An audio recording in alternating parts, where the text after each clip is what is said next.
बंगाल से और बड़ी खबर यह है कि ममता बनर्जी की पार्टी में बड़ी टूट सामने आ गई है। ऋतव्रत बनर्जी जो कि नाराज भी थे, आज सामने भी थे, उनको विपक्ष के नेता की मान्यता मिल गई है। स्पीकर ने टीएमसी के बागी गुट को मंजूरी दे दी है और ऋतव्रत बनर्जी ने यह दावा किया है कि उनके साथ 2/3 विधायक हैं। तो क्या यह पूरी तरीके से टूट की कगार पर, या फिर महाराष्ट्र में जो कुछ हुआ था शिवसेना ठाकरे गुट के साथ, क्या वो होने जा रहा है टीएमसी के साथ? सुनिए ऋतव्रत ने क्या कुछ कहा। हमारे विरोधी विधायकদের প্রস্তাব ছিল যে এই সমস্যা রয়েছে, মাননীয় মুখ্যমন্ত্রী সেখানে ওখানে সাগরের জলের যে সমস্যা 10টা করে সাবমার্শালের কথা আজকেই বলেছেন এবং এই পিএইচির যে রাস্তাগুলো যে কাটা হয়ে গেছে মাঝখান থেকে, এই যে মাঝখান থেকে রাস্তাগুলো কাটা হয়েছে সেখানেও তিনি মিটিংটা লাইভ হয়েছে, সবাই দেখেছেন যে যারা ঠিকাদারদের যে ডিপোজিট আছে সেই ডিপোজিটের টাকা থেকে অবিলম্বে আমাদের হাওড়া গ্রামীণ জেলার সভাপতি তৃণমূল কংগ্রেসের রাজা সেন বিধায়ক বাগনান তিনি এটা তুলেছিলেন। খুবই একটা ইম্পর্টেন্ট এজেন্ডা। বাগনান মিউনিসিপ্যালিটি ওটা পঞ্চায়েত এলাকা, মিউনিসিপ্যালিটি হওয়ার প্রয়োজন। তো আজকে যে আমরা রিপোর্ট আনসার পেয়েছি সেটা সদর্থ। তো স্বাভাবিকভাবে প্রতিটা বিধানসভা ক্ষেত্র এবং প্রতিটা জেলায় যে জেলাগুলোতে আমাদের এই বিধায়করা রয়েছেন, আমরা সরকারের কাছে অবিলম্বে যত তাড়াতাড়ি সম্ভব এই দাবি জানাবো যাতে প্রশাসনিক মিটিংগুলোতে বিরোধী বিধায়কদের তাদের ইনক্লুড করা হয়, তাদের মতামত নেওয়া হয়। এটা খুব প্রয়োজনীয় এবং জরুরি।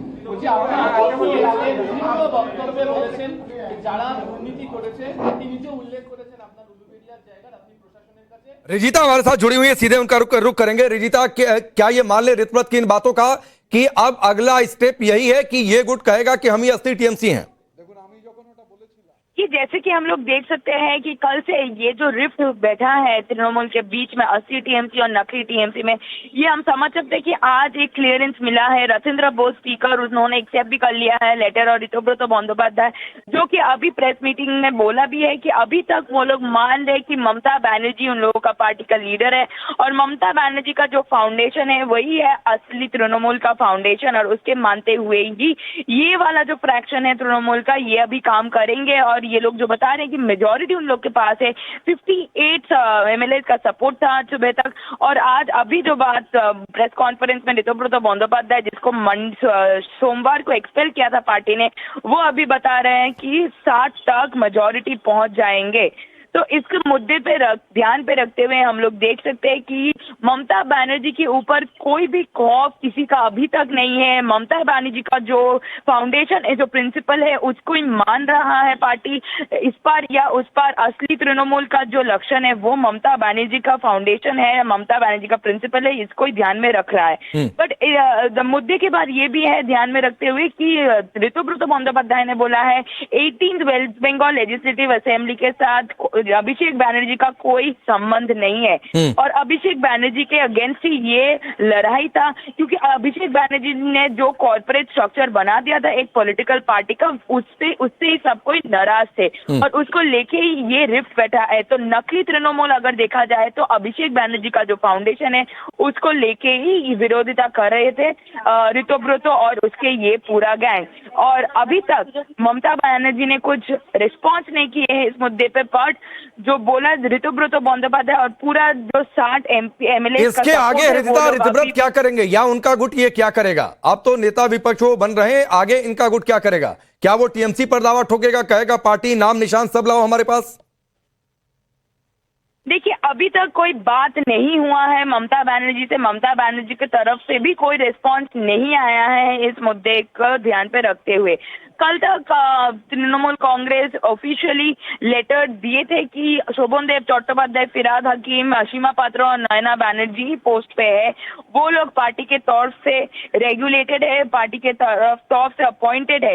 पर आज के मुद्दे पर ध्यान रखते हुए अभी तक तृणमूल कांग्रेस ने कोई रिस्पॉन्स नहीं किया है, कोई ऑफिशियल नोटिफिकेशन नहीं है, कोई अपॉइंटमेंट नहीं है और ममता बनर्जी के तौर से भी कुछ बात नहीं सुनाई दिया है। हम लोग फेसबुक लाइव की बात किए ममता बनर्जी का सोमवार को जो उन्होंने किया है, उस दिन भी वो बोली थी कि ऋतव्रत बंदोपाध्याय को टीएमसी की तरफ से टिकट देना एक भूल था जिसको वो रिग्रेट करती है। पर उसके ऊपर भी ऋतव्रत बंदोपाध्याय ने ममता बनर्जी को ही माना है और आज भी उसके प्रेस कॉन्फ्रेंस में एलओपी होने के बाद भी वो यही बोल रहे कि मैं ममता बनर्जी की प्रिंसिपल्स पे ही काम करूंगी। तो आगे क्या होगा, ममता बनर्जी कैसे रिएक्ट करेंगी, ये आज देखने की सवाल है।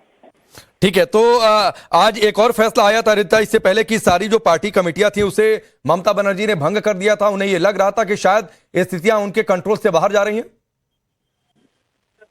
जी, आज जैसे कि हम लोग देख सकते हैं कि जो भी कमिटीज थी ममता बनर्जी के तरफ से सब कुछ डिसॉल्व कर दिया गया है और उसके ऊपर ही तृणमूल कांग्रेस की तरफ से एक ऑफिशियल नोटिफिकेशन भी आया है उनके ट्विटर वाली हैंडल पे।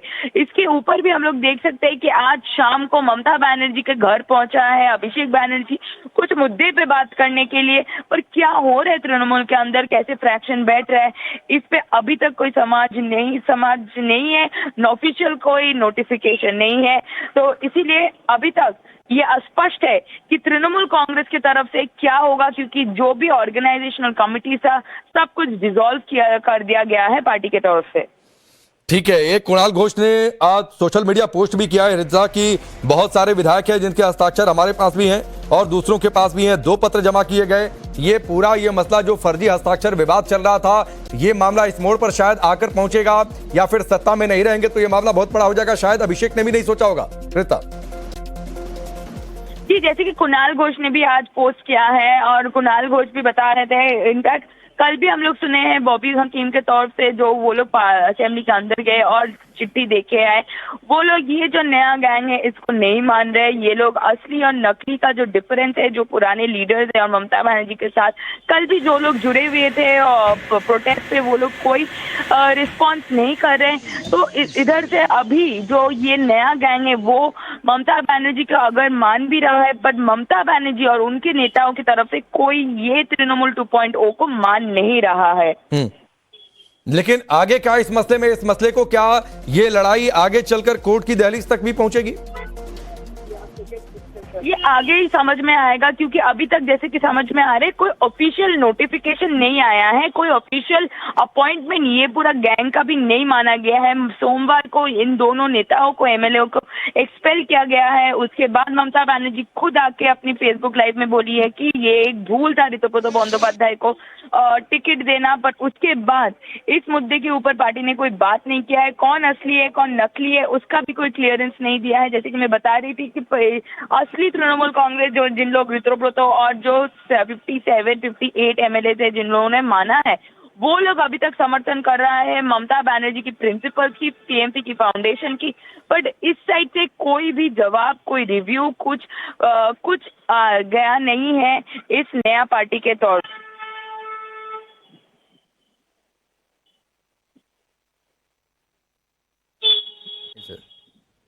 हेलो, तो ये इस समय की सबसे बड़ी खबर है और बड़ी खबर है पश्चिम बंगाल की सियासत से। और बड़ी खबर ये कि विधानसभा में खेल पलट गया और ये खेल अब ममता बनर्जी के कंट्रोल के बाहर जा चुका है। कंट्रोल के बाहर इसलिए जा चुका है क्योंकि विधायक नाराज थे और नाराज गुट ने स्पीकर को चिट्ठी लिख दी थी कि 2/3 बहुमत तो हमारे पास है, फिर नेता विपक्ष कोई और कैसे हो सकता है। अब ऋतुपद बनर्जी मीडिया के सामने आ गए और उन्होंने ये साफ तौर पर कहा है कि हमारे साथ सात जो है वो 60 विधायक हैं। और अभिषेक राज हमारे साथ जुड़ चुके हैं, सीधे उनका भी रुख कर लेते हैं। अभिषेक, ये पूरा मामला सदन के अंदर तो ममता बनर्जी के कंट्रोल से बाहर चला गया, अब आगे भविष्य में क्या होता है ये देखना बहुत दिलचस्प है।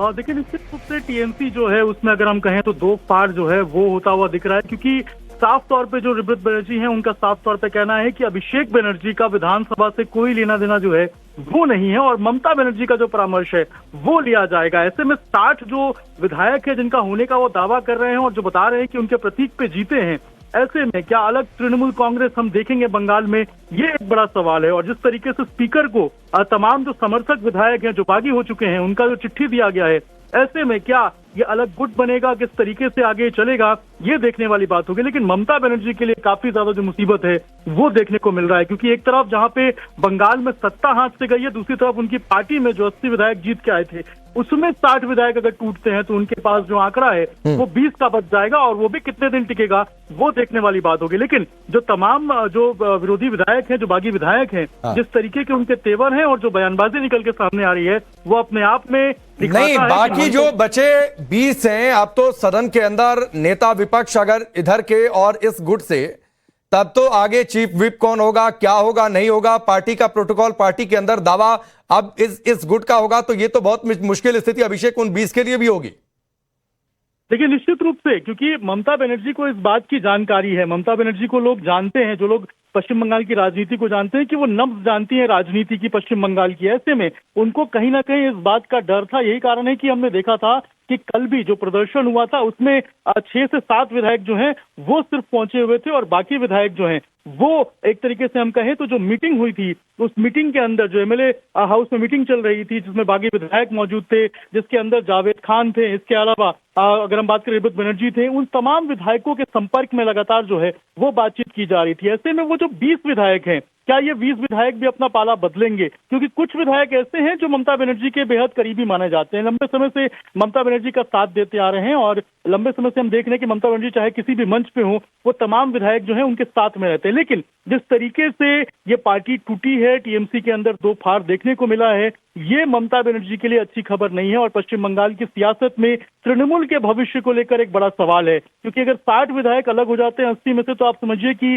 बंगाल में जो ममता बनर्जी फ्रैक्शन है, जो अभिषेक बनर्जी तृणमूल फ्रैक्शन है, वो कहीं ना कहीं खत्म होता हुआ नजर आएगा। और क्या बाकी 20 विधायक में से अगर इस तरफ बागी गुट की तरफ कुछ और विधायक आते हैं तो क्या जो तृणमूल कांग्रेस 3 पत्ती जो है वो 3 फूल कहाँ जाएगी, किसके ऊपर अगर ये हो सकता है, बिल्कुल संभावना इस बात की भी है कि वो सिंबल को लेकर भी जो है वो दावा ठोक सकते हैं। तो ऐसे में कई सारे कयास हैं, कई सारी बातें हैं, उसके बीच में ममता बनर्जी के लिए काफी ज्यादा जो मुसीबत है वो देखने को मिल रहा है। और ये भी पता चला है कि ईडी ऑफिशियल्स जो हैं वो भी अभिषेक बनर्जी के घर पे जो समन है वो देने पहुंच रहे हैं। तो अगर आप समझिए कि एक तरफ जो है वो ममता बनर्जी राजनीतिक रूप से तो एक तरीके से हम कहें तो परेशान है, अभिषेक बनर्जी भी दूसरी तरफ अगर हम कहें तो ईडी के एक्शन में काफी ज्यादा फंसते हुए नजर आ रहे हैं। तो पश्चिम बंगाल में टीएमसी के लिए ये अच्छी खबर नहीं है। बागी गुट जो है वो काफी ज्यादा एक्टिव हो चुका है और ममता बनर्जी जो है वो आगे क्या करेंगी ये देखने वाली बात होगी। क्योंकि कल जो प्रोटेस्ट हुआ था उसमें ये कयास लगाया जा रहा था कि अगर ये बागी विधायक में से कुछ विधायक पहुंचते हैं तो हो सकता है कि टीएमसी के जो 80 विधायक हैं उनमें से ये चीजें स्पष्ट हो जाएंगी, क्लियर हो जाएगी कि ममता बनर्जी के साथ इस वक्त कौन कौन खड़ा है। लेकिन जो संख्या दिखी थी, जो प्रदर्शन के अंदर जो विधायक पहुंचे थे वो 10 से नीचे थे, यानी कि 2 का आंकड़ा भी, 2 नंबर भी जो है वो क्रॉस नहीं कर पाए थे। ऐसे में 2 डिजिट में जब ये नहीं पहुंच पा रहे हैं तो ये 20 विधायक क्या करेंगे देखना होगा। लेकिन ठीक है, ये देखना होगा और ये बहुत दिलचस्प रहेगा देखना। और क्या पार्टी सदन के अंदर अब बागी गुट के हाथ में चली गई है तो क्या ये मसला सदन के बाहर भी देखने को मिलेगा? ये बहुत कुछ आने वाला वक्त बताएगा। और क्या महाराष्ट्र जैसा घटनाक्रम बंगाल में रिपीट हो रहा है और सियासत फिर किस दिशा में? आप सबका बहुत बहुत शुक्रिया।